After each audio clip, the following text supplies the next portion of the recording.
So in this video, I'm going to be showing how to set up a trap for cats, the Western style. And this is actually becoming one of the probably deadliest cat setups here in the West. I actually got this idea from a guy named Tracy Truman.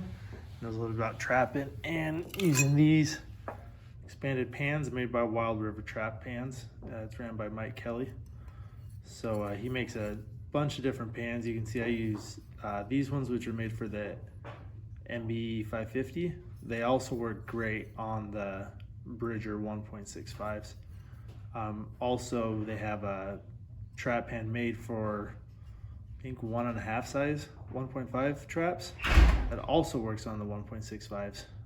That's a replacement pan, not a welding pan. So I'm going to go over two methods on how to attach that trap pan to these traps. One requires welding, the other one just with pop rivets. So both work good. I haven't welded on any of my traps yet, just because I can't really get myself to damage the MB550s, but I'm gonna weld all these on except for one, just so I can show how to do the pop rivet style for those who don't have access to a welder or just don't know how to weld. So here we go.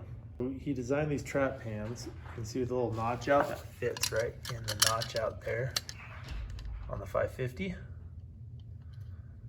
And so you line those up, and it should be lined up. First thing I do is line it up like this, and then I'll clamp it on just to make sure it's right. And with these pans, it does keep the pan up a little bit, but as you can see from my pictures and videos, this will still be full of a cat's paw the way you set up the exposed trap set. And that's mainly what this is for. I'm sure you bury traps with it, but I use this for the exposed trap pan, so I'm gonna clamp this on like this. So I just use a pair of channel locks, and I got that locked on there, so I know it's in a good spot. And then what I'll do is I'll set the trap like this. I'll get my welder, and I'll put a tack weld right here. And then after I tack weld there, I'll put a weld back in here. And I can move the clamp and put another tack weld over there. So he suggests 3 tack welds on it. That's more than enough support for these so they don't fall off. This is my trap welding setup. It's just cheap Harbor Freight welder. So I think it's all under $100. Even if you do the $20 warranty thing on it, which is nice because it seems like it breaks almost every year. And with the $20 warranty thing, I just go take it back and they replace it. So we'll get this thing welded up. You can see there, I got my 3 welds. So that's welded on there good. I actually, that's the second one I welded. It looks better. This one right here, I had the welder a little too hot, so I had to grind down those points. But this is how it should look like after you weld it on there.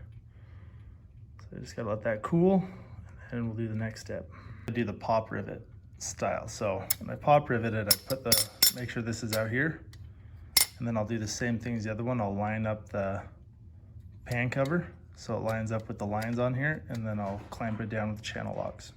Inch pop rivets, but to get the sleeve down, I did it 5/64 is what I drilled the hole. And I ended up doing 3 holes. I figured, why not? These things are cheap, might as well do another one. So there's the 3 pop rivets, and that thing is solid. It's not going anywhere. So if you don't have a welder, you can still pop rivet that on. Some guys will just use caulking and dirt and put it directly on the pan. I just use this, and it's worked great. So got the trap all wrapped in that plastic, so I can just spray the pan with this dirt texture stuff. And then I don't have to worry about dirt blowing off the pan or anything.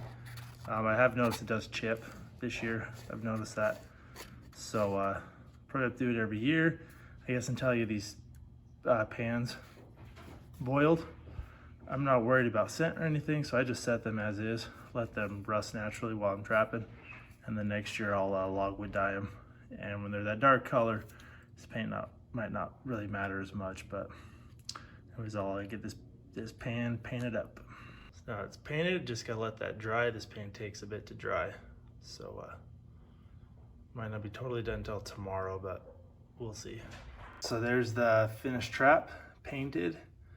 I got 8 feet of chain onto a 2-pound JC Connor drag. So I run a lot of cables, but this season I've been running drags on some of them. And definitely nicer to pick up traps when you're not fishing around through thorn bushes trying to get your cable off. And they've been working great. So I'm gonna run more drags this year and next season. So anyways, I hope that video helped out for anyone who's interested in targeting cats, kind of this Western style. So I hope it helped.